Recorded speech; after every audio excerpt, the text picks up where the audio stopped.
Hello everybody and welcome to my 12th Visual Basic in Excel tutorial, and this tutorial is going to introduce for loops.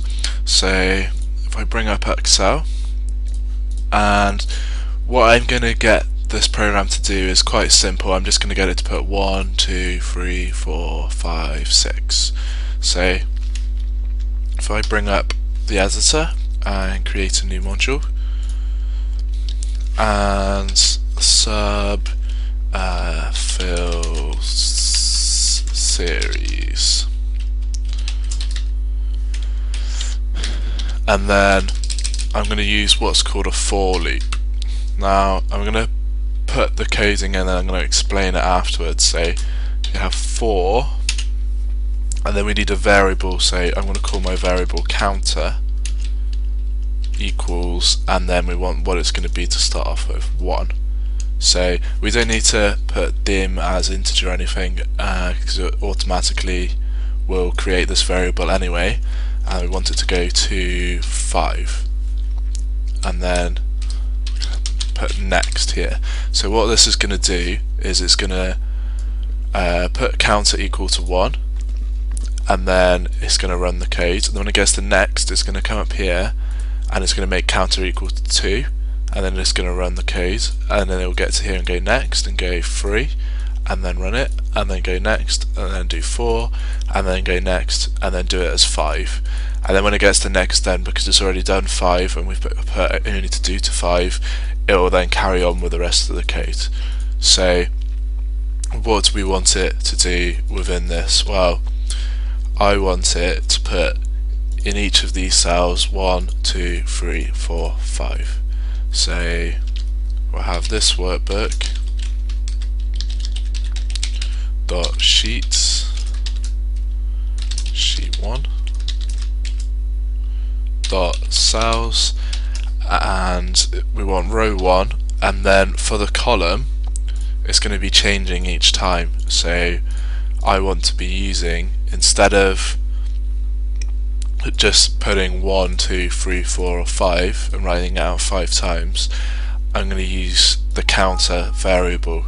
So if I just put a counter in like this, then you'll see when it runs that every time it goes through the counter is going to increase by 1, so it will fill out each cell in turn, and then dot value, and then I wanted to say 1, 2, 3, 4, 5. Well, quite conveniently we've already got a counter variable counting, so if I just set it equal to counter, then watch this. So we have Alt F8 and run, and 1, 2, 3, 4, 5. We can start it off at 2 if we want and move it to 6, and then if I run this, then 2, 3, 4, 5, 6. So this comes in real handy. You can, if you want, you can switch this for the rows, and then run, and then fill in the rows. You don't necessarily have to have it equaling counter, you can have it equaling anything. So string, you can have test, and then when we run this it'll make them all equal to test.